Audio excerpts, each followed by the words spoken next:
Drejtuesit e taksive 8+1 dhe 4+1 kanë protestuar gjatë kësaj të marte pranë stacionit në zonën tek Lulishtja pranë fabrikës së tullave, kundër ndëshkimeve të fundit të policisë rrugore. Neni në ligjin e transportit interurban të vitit 1998 po penalizon edhe sot këto subjekte që janë taksa paguese të rregullta, duke i privuar për të marrë pasagjer në kthim, në një kohë që me këto taksi qytetarët e Vlorës pasi shkojnë në Tiranë apo qytete të tjera mund të rikthehen sërish brenda ditës. Drejtuesit e taksive 4+1 dhe 8+1 e cilësojnë skandaloze gjobitjen brenda qarkut. Ata theksojnë se kanë gati 20 vite aktivitet dhe nuk i kanë asnjë borxh institucioneve në qarkun e Vlorës.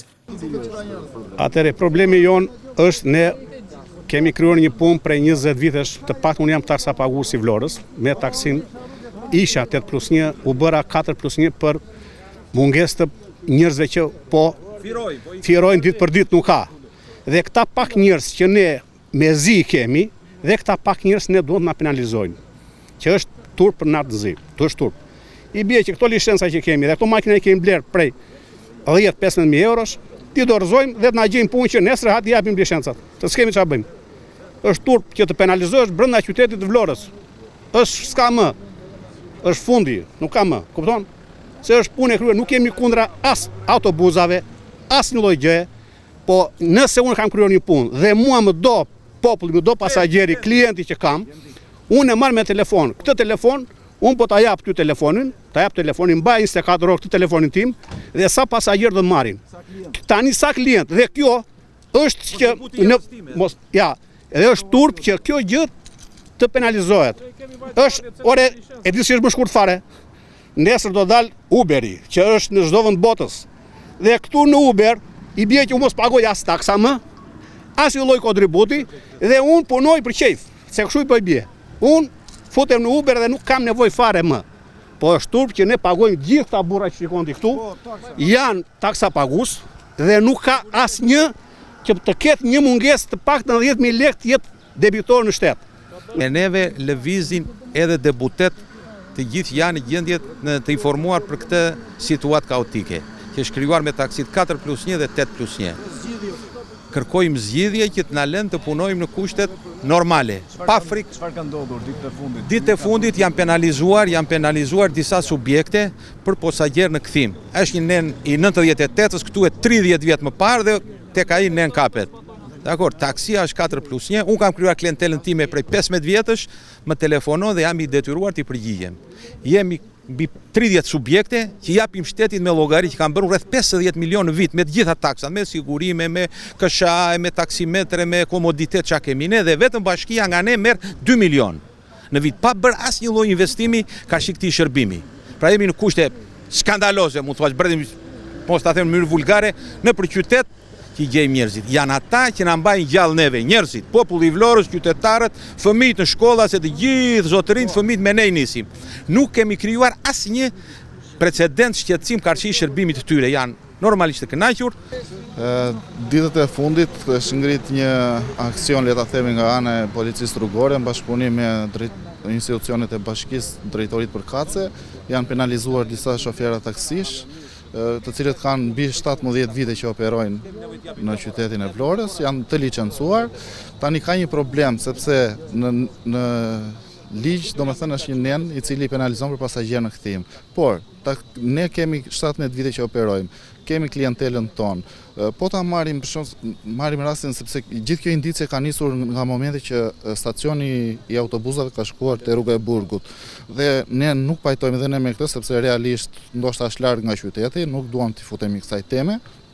Por ne nuk kemi asnjë gjë në lidhje me konkurrencën me autobusat, sepse ne nuk operojmë me çmimin e autobusit, nuk operojmë fare, domethënë dhe pasagjerin e autobusit nuk e marrim sepse ne kemi klientelën tonë. Ne kërkojmë thjesht, po të jetë për shkelje dhe ata kolegët e autobusave kanë shkelje, sepse dhe ata duhet të mbyllin derën në Vlorë dhe ta hapin Tiranë, që ndalojnë rrugës të cilët i kemi me foto, por nuk duam të merrem me këtë punë, se po të merrem me këtë punë nuk i dihet si del. Ne kemi dalë të ushqejmë familjet, si dhe ata personat e tjera ande. Kërkojmë të punojmë dhe aq më tepër mos të gjobitemi brenda qarkut të Vlorës, se ne po gjobitemi brenda qarkut të Vlorës. Kjo është skandalozja fare pastaj. Në rast se realizojnë, zbatojnë ata këtë pikën e nenit, kanë 3 nene në shkelje në një nales. Edhe po da zbatojnë ata këtë rregull, edhe ne jemi dakord, nuk kemi se i marrim me biletat dhe i bjen prap pasagerët në kthim. Vlorë Tiranë ikim me derë hapur në të gjitha rrethet, qëndrojnë marrin pasagerë dhe janë të gjithë jashtë kushteve teknike.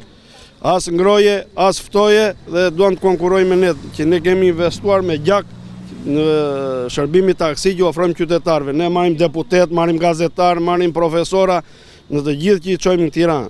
Dhe si ta çojmë qytetarin në Tiranë dhe spasim drejt ta marrim ta kthejmë bas.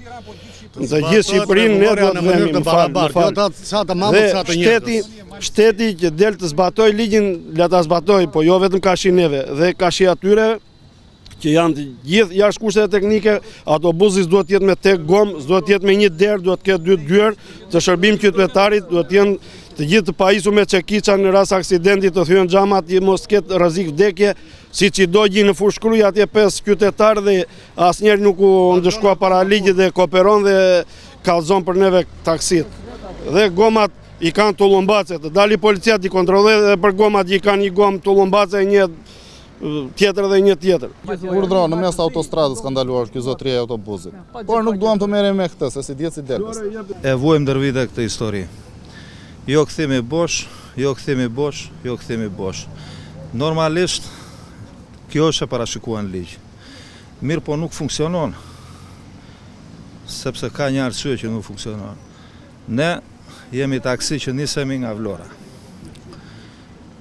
Në udhëzimin 1649 të Ministrit Transporteve është i parashikuar që me dëshirën e pasagerit parë, që do të thotë nëse ti vinte taksia tani këtu, edhe thua duhet të shkojnë në Tiranë.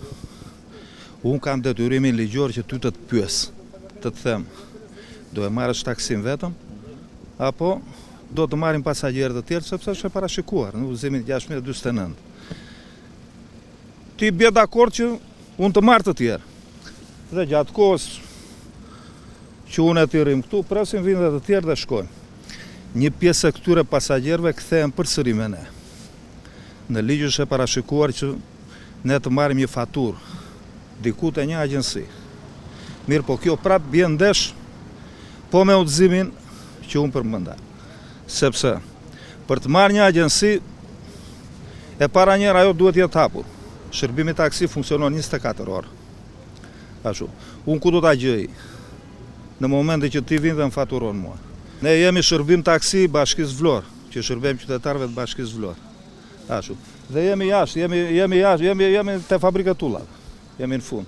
Nuk i kemi shkuar bashki të kërkojmë tani këtu, sepse ka menduar Këshilli Bashkiak, ka menduar bashkia që ne të rrim këtu, kemi ardhur këtu. Thonë ata, e kanë përmendur në një emision ata që 10 taksi të vogla, një furgon. Po kjo është vetëm për efekt licencimi. Jo për efekt grupimi. Këtu e ka parë të arsyeshme bashkia që të vendosi 8+1, që ne kemi ardhur këtu. Dhe po rrim këtu, ç'a shkelje po bëjmë ne këtu? Asnjë lloj shkelje. Ne nuk mund të shkojmë në tërë qytetin tani, 10 taksi, se nuk ka, ku ka 11 vende parkimi. Futun në gjithë qytetin e Vlorës dhe gjithë Shkota vend qëndrimet e taksive, po gjithë aty 11 vende parkimi në një vend që të rrinë 10 taksi të vogla dhe një fugon, hajde pastaj na thuaj neve që o zotërie, keni në filan vend një vend. Nuk ekziston kjo punë. Ne duam ndihmën tuaj, ashtu, në raport me policinë e shtetit, sepse jemi taksa pagues, jemi krye familjar, kemi familje dhe fëmijë për të ushqyer dhe për të rritur, ashtu si dhe ata. Dhe sot gjobitemi brenda bashkisë tonë. Gjobiten taksit brenda bashkisë tonë. Nuk mund të gjobitem unë taksi e bashkisë Vlorë, gjobitem pasagerë kthim në bashkinë time. Drejtuesit e taksive 8+1 dhe 4+1 kërkojnë bashkëpunimin dhe mirëkuptimin e policisë rrugore, ndërsa u bëjnë apel ligjvënësve, deputetëve të Kuvendit të Shqipërisë, që të heqin nenin në ligjin e transportit interurban të vitit 1998 për të mos marrë pasagerë në kthim, pasi po falimentojnë dhe po ndëshkohen me pa të drejtë në një kohë kur klientët janë të paktë dhe se puna u ka rëndjeshëm.